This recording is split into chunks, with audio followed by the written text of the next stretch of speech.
자, 마이크 테스트 하나둘. 자, 일곱 번째 수업을 녹화를 해 보겠습니다. 자, 이어서 보겠습니다. 이거 아니죠. 이거죠.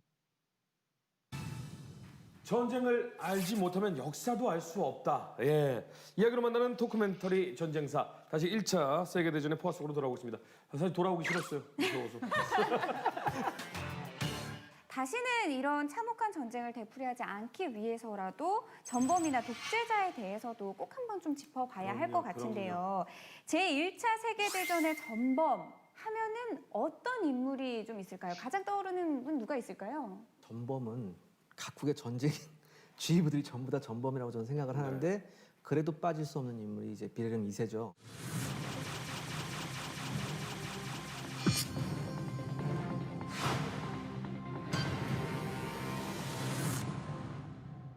지금 저 사진이 빌헬름 2세인가요? 빌헬름 2세에 대해서는 뭐 여러 가지 얘기가 있는데 네. 제가 딱 하나의 에피소드만 얘기해 드릴게요. 네. 비스마르크가 그러니까 자기가 원하는 정책을 피면서 가장 프러시아가 융성하고 독일 통일을 이뤄낼 수 있었던 게 빌헬름 1세 때하고 비스마르크 때였거든요. 그때 빌헬름 1세와 비스마르크는 이런 일화가 있어요.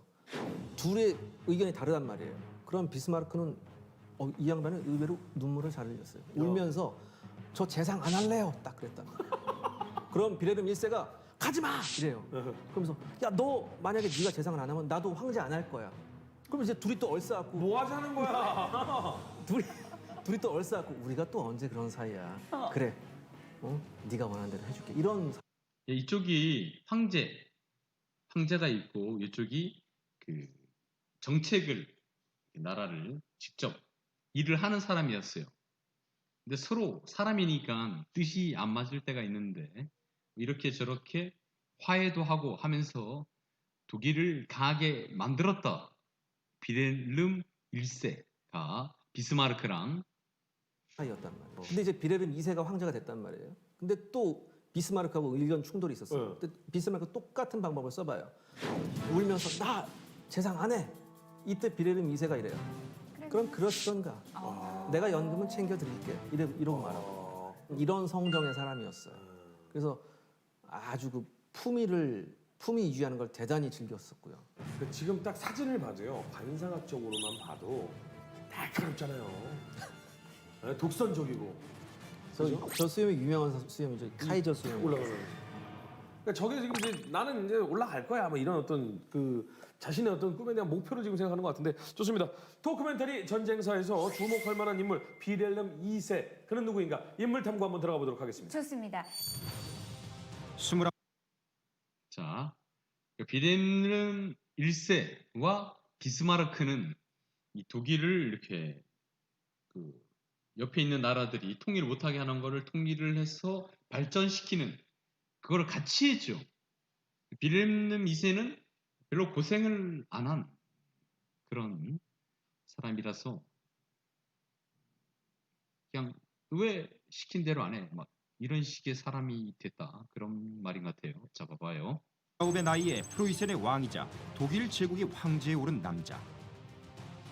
국민들의 기대 속에 대관식을 치른 빌헬름 2세. 왼팔이 짧은 신체적 결함으로 평생 열등감에 시달렸던 빌헬름 2세는 독일의 철혈 재상 비스마르크를 사임시킨 뒤 잘못된 외교 정책으로 적을 늘려갔다. 부족한 식견이 부른 입방정으로 정치적 스캔들마저 끊이질 않게 되자 역량이 부족했던 빌헬름 2세는 결국 전쟁의 문을 연 전범으로 추락하고 만다. 마치 있어요. 뭐만 했다면은 나 이거 쏠 거야. 허준 씨보다 어리죠? 그치, 그 친구가 나보다 동생이죠. 네. 허준 씨보다 좀 풍만한. 이게 정신 못 차리는 동생들이 좀 있어요. 빌헬름 2세의 그 성격이 뭐 독선적이다든가 뭐 어쩔 땐 이랬다 저랬다 하는 얘기들이 제가 지금 빌헬름 2세를 변호하려고 하는 건 아닌데 제일 문제가 권력이 왜 생겼는지를 몰라요. 그러니까 그래서 이 태어나니까 왕조를 이미... 만든 사람들은 자기가 저쪽에서 있다가 왕이 됐기 때문에 권력이 어떻게 생겼는지 사람들하고 좀 친하게도 저 사람이 나를 왜 존경하는지를 네. 알아요.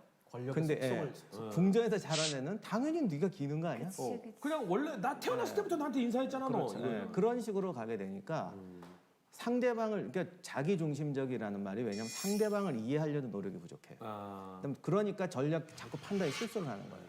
그러니까 실리펜 계획 때 몰트게가 그 바꿀 때도 자기가 끝까지 반대했으면 되거든요. 하지 말라고 그래. 네. 하겠다고 그래. 그러면 이때 나몰라라가 나와요. 아. 네 맘대로 해. 이러고 가버려요. 그러니까 그냥 열등감에 확 받쳐요. 그러니까 이런 식으로 그러니까 자기중심적으로 살아. 그리고 뭐 변덕스럽다는 거는 사실 이건 좀 약간 그게 있는데 노동자부터 왕족과 세상이 굉장히 복잡해졌어요. 근데 이거를 옛날 황제가 다스릴 때하고 달라요. 자, 얘기 들어봤죠?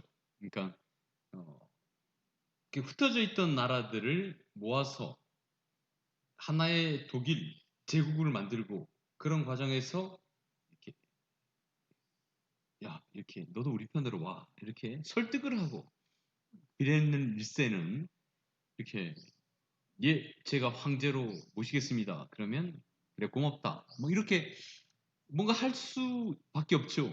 근데 빌헬름 2세는 그냥 태어났을 때부터 어렸을 때부터 그러니까 태어났을 때가 아니라 어렸을 때부터 자기가 황태자야 황제의 아들 모든 사람이 그냥 알아서 이사해 다른 사람을 이해하고 이렇게 다독거리고 같이 사이좋게 지내고 그걸 할 필요가 없었죠. 그런 얘기고 그 다음에 옛날 농사만 짓던 때는 그냥 농사 짓는 사람들한테 세금만 받으면 됐어요. 근데 그 막 산업혁명이 생기면서 귀족, 그다음에 여기 군인이 세졌어. 무기가 세지니까 자본가, 그러니까 이 돈을 여기 있죠 자본가, 돈을 많이 번 사람들, 사회주의자. 이거 뭐냐면 그 이렇게 북한처럼 이렇게 그 사회주의 국가를 만들자라고 주장한 사람들이 있었어요 그 당시에. 그런 식으로 노동자, 일하는 사람 다 원하는 게 달라. 옛날에는 농민, 그다음에 군인 이거밖에 없었는데 막 복잡해졌어요. 이게 그 얘기예요. 사회에 여러 가지 계층이 생기고 다 파워를 가졌어요. 주체를 못하는 거예요. 그러면 더더욱 겸손하게 배워야 되는데. 그러니까 배울 그냥, 생각을 해. 예, 나는 황제의 권위 이것만 그리고 생각하니까. 그 황제가 전 황제가 해왔던 것들이 그렇죠. 다 이미 있었기 때문에 네. 내가 어떻게 하면 새로운 거를 그렇죠. 할까를 고민을 하거든요. 그러니까 자꾸 멀리 있다가 뭐 그러니까 쏴가지고 기본적으로 뭐 사회의 하는 구성이 애하고 바뀌었다는 걸 몰라요. 이렇게 되니까 사람들 볼 땐 더 혼란스럽고 변덕스러운 것 같은 거예요. 그래서 보면은 평가가 머리는 비상했지만 심술궂고 참을성이 없으며 과대망상에 빠지는 아이였다라고. 빌헬름 2세가 또 즐겼던 게 전선 시찰에서 카메라 찍히는 걸 정말 좋아했었어요. 아이고. 관심병도 있었군요. 예, 그다음에 그 일반 카메라가 아니라 이게 영상이라고 얘기하죠. 돌리는 동영상. 예. 그걸 찍히는 걸 정말 좋아했었어요. 아 있어요. 그 자꾸 이렇게 나와서 뭐 하는 거 좋아하고. 되게 보여주기 이렇게 식으로. 맨날 이렇게 하고 막 보고 있고 막 데니스 로드맨 부르고 막.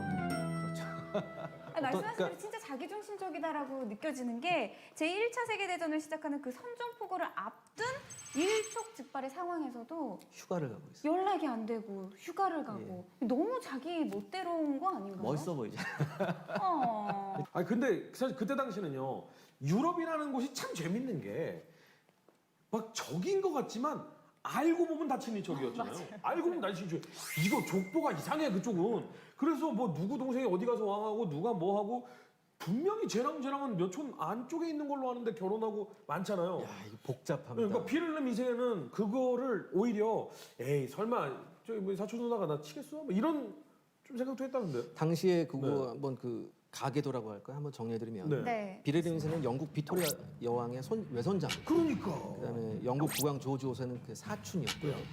그다음에 러시아 니콜라이 2세죠. 니콜라이 2세는 외종 매부였습니다.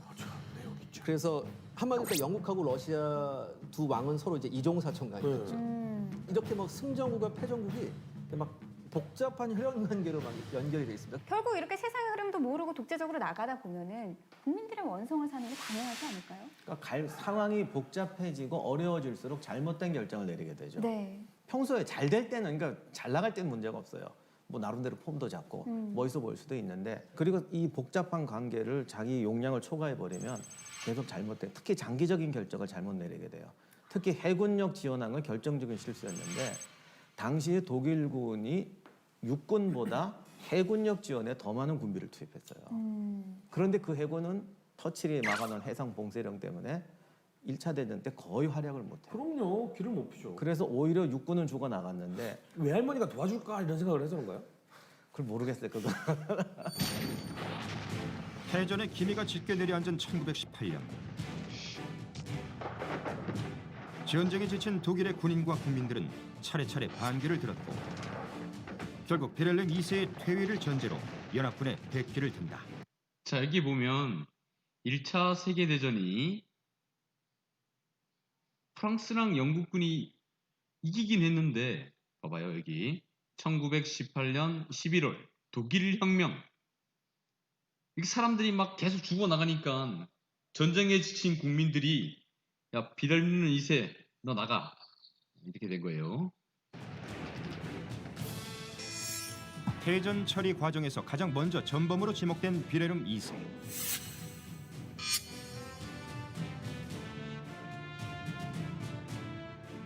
국민들의 원성을 피해 네덜란드 망명길에 오른 그는 제국은 사라졌지만 프로이센의 왕위만큼은 되찾겠다는 아집과 망상을 접지 못한 채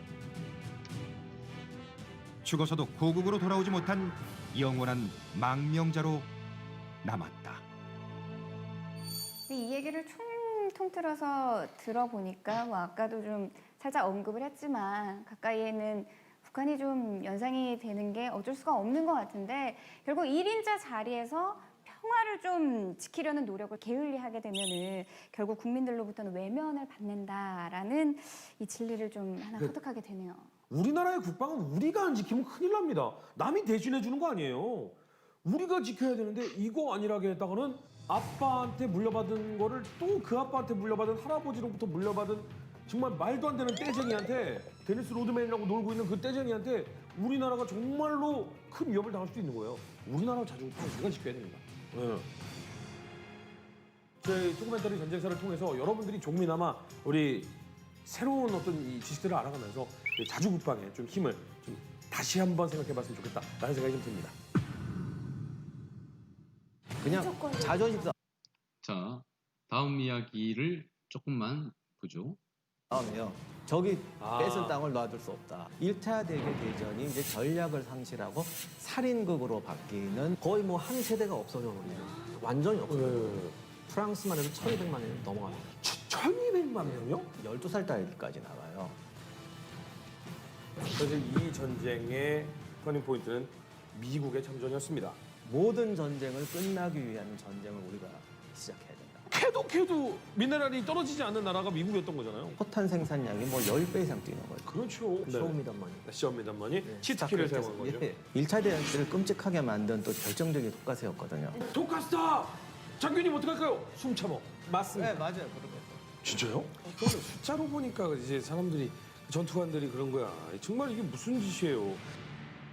1차 세계대전 중에는 참호 속에서 예술혼이 많이 피어났었다고 합니다. 전쟁과 공포, 이 모든 것들을 이겨내기 위해서 우리 젊은이들이 했던 게 뭐냐면 바로 탄피, 뭐 철모, 라이터, 수통, 하여튼 뭔가 새길 수 있는 것은 전부 다 이 새겨놓기 시작하고 조각하기 시작했던 거죠. 그래서 왜 그 참호를 뜻하는 영어 트렌치를 붙여서 트렌치 아트라고 또 부르기도 하는데 지금 보면은 되게 뭐랄까 나중에는 예술이 아닌가 이렇게 대포탄. 생각이 들어요. 저 정도면 제가 봤을 때는 저 소도비 경매에서 한 1억씩 이거 철모예요, 철모. 머리에 일선에 쓰는. 있는 병사들은 못했고 대부분 이제 3선에 1선에서 이제 3선을 물러난 병사들이 뒤에 지원 병력. 예. 그 라이터. 그러고서 저런 그 트렌치 아트를 많이 했었죠. 영화는 지금도 전통이 돼가지고 지금도 미국이나 유럽 군대가 해요. 아. 근데 저거는 외국이니까 가능해요. 우리나라는 이제 보급품을 훼손하면 중범죄죠. 예. 오, 큰일 나요. 우리나라는 저렇게 하면 큰일 나요. 큰일 나. 정말로 큰일 나요. 피부면 정말 피어나서는 안 되는 얘기예요. 이게 이쪽에 총알이나 대포가 나가고 남은 부분이에요. 자, 좀 주 시간이 짧았지만 이번 시간은 여기서 끝내겠습니다.